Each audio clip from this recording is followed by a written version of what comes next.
So we left off in Canto 5 with Dante fainting after he has talked to Francesca and Paolo.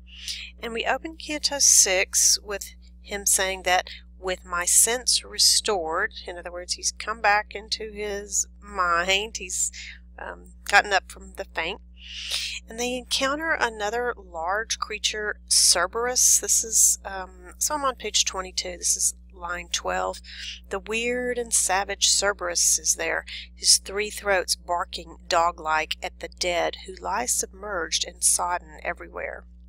So we've moved, and this is an image of Cerberus, and we've moved from one of the most personal cantos, Canto 5, about people's very private affairs, to a very open, public sin, the sin of gluttony, the sin of wanting and taking in too much, very wasteful.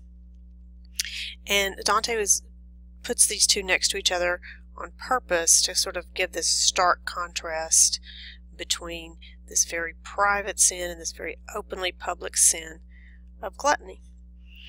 And on page 23 we meet someone from Florence. He recognizes Dante's voice, and Dante knows him as Ciacco, line 51, and he says he's called Ciacco because that's the name for hog. And of course gluttons are the ones who eat way more than they should.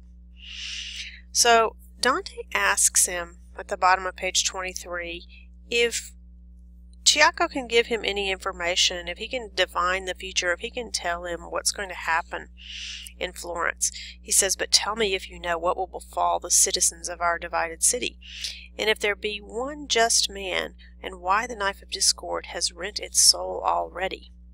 So Ciacco answers him, "Blood will follow after strife. The rustic sect will drive the other one out of the city with much loss of life." So he's foretelling, he has a prophecy about what's about to happen in Florence. So after he gives this prophecy to Dante, he asks, he asks a favor of Dante in line 87. He says, "When you see the sweet world again, I pray that you bring me to men's memory once more." This happens over and over again in the cantos, where some of the sinners down in these lower levels, once they realize that Dante is still alive and there's a chance that he will be going back up to earth, many of them ask him, "Remember me, be sure that people remember me." And I think that's Dante is showing us a very natural human want, that we want to be remembered even after we're dead and no longer on the earth. So Canto 7 opens on page 25 with this strange phrase, Papa Satan Alepe, and scholars have tried to determine what that, your footnote explains that they've tried to determine exactly what that means, and no one is sure. This is coming from the mouth of Plutus, who is trying to tell them, you are not going to get past me, so don't even try. And Virgil responds to him, "Accursed wolf, be still." And sure enough, that's pretty much all it takes, is those words from Virgil for him to collapse and get out of their way. So on top of page 26, Dante says, "As sails that are swollen when the winds arise collapse into a heap when the mast is cracked, so the cruel beasts collapsed before our eyes." So now they can move forward into this level of hell. We're still in the fourth circle, and down here we have the misers and the spendthrifts. And misers are, the most classic example I can think of is Ebenezer Scrooge from the Christmas Carol. They're people who have money, but they hoard that money. They don't want to let go of any of it, no matter how much they have. As opposed to the opposite, which is a spendthrift, who basically never hangs on to anything and is constantly spending. So down here in this level, those two groups are pushing these enormous boulders, and if you look at on page 26, line 27, their chest straining to push great weights with a mighty roar, they would all come together and collide Then each wheeled around and rolled his weight along.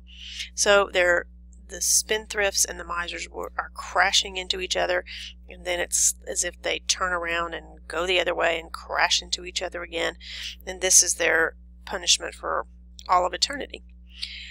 So this canto in particular has quite a bit to do with circles. We have, as I mentioned, these two groups who are traveling in circles, crashing into one another. But then if you look over on page 27, we're introduced to this idea of fortune. Of this fortune upon whom your discourse touches, Master, please tell me more, was my response. Who is she? Who has all the world's goods in her clutches? So Dante is asking him, who does determine the wealth and who gets what? So Virgil answers him, he whose wisdom transcends all at the very start made the heavens and gave guides to lead them right, so that every part would shine to every part, thus equally distributing the light. For worldly splendors he likewise put in place a general guide and minister who might transfer those empty goods through time and place. So what he's saying is the one whose wisdom transcends all is the Creator God, but this God has put into place a minister to decide the fates of all the peoples on earth. So he mentions down a little farther, one state grows fat with power, another grows lean according to her judgments. So in medieval times, this her that he's referring to would be Lady Fortune.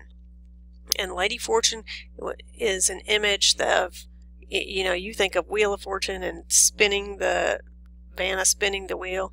That's where this image came from, this idea that fate is determined by a giant wheel, and that Lady Fortune spins that wheel, and that determines who gets things in life and who doesn't.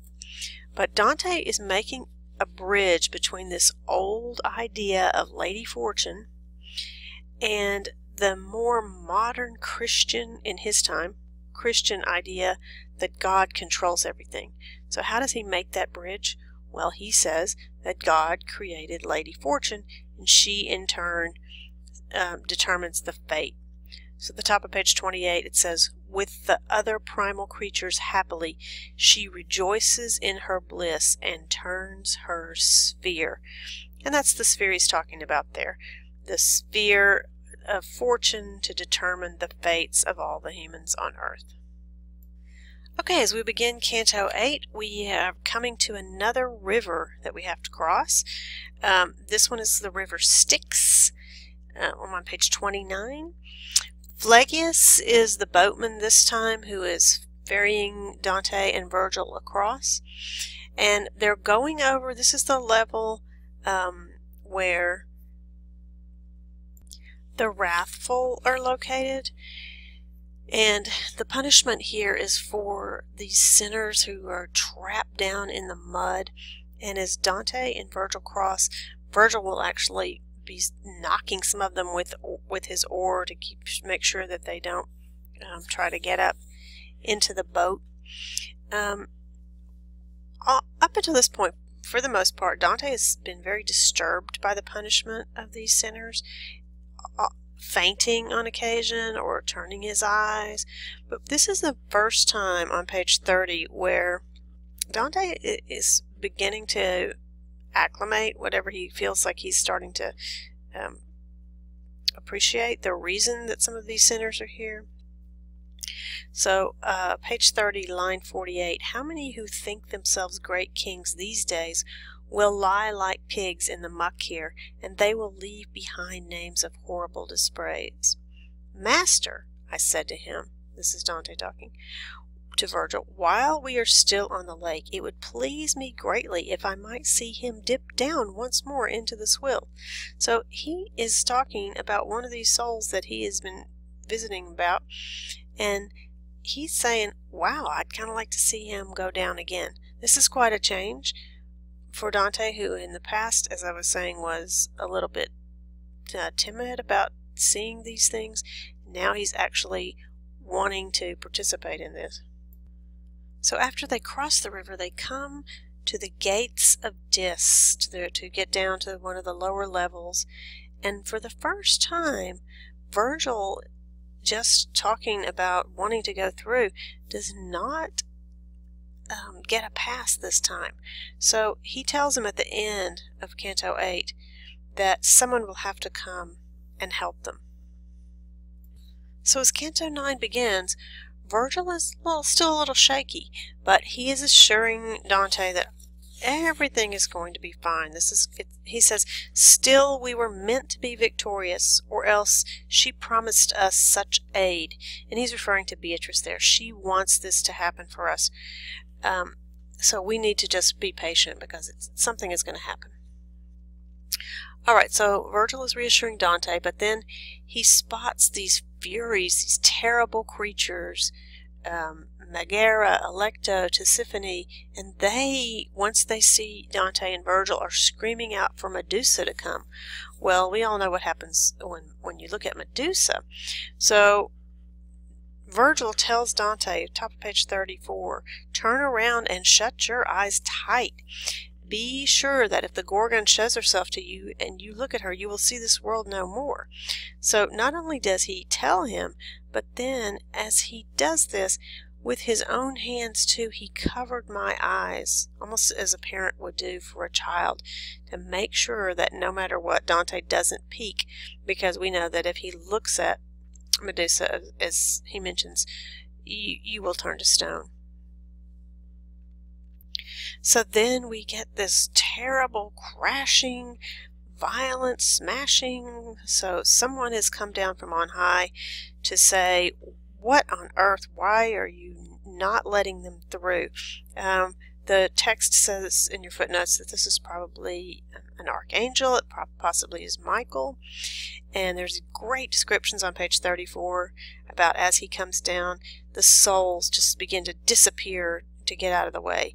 On line 75, as frogs dart through the water to abscond from their enemy, the serpent till they lie all huddled at the bottom of the pond, so I saw many wasted souls slip by. So they are getting down to the bottom. They don't want to have anything to do with this angel because they know he is not happy. He says, outcasts of heaven, the miserable band. He called to those within this terrible still, why do you make so insolent a stand? In other words, why are you not letting them through? You know that you're going against the will of the Maker. He turned without a word to us, seeming like one who was preoccupied much more with other matters than he was with our affairs. He crossed the filthy tide, safe in the holy words, and unafraid we approached the city, and we went inside. So this is all it took, is this messenger from God to come down and to make sure that they got inside to the city.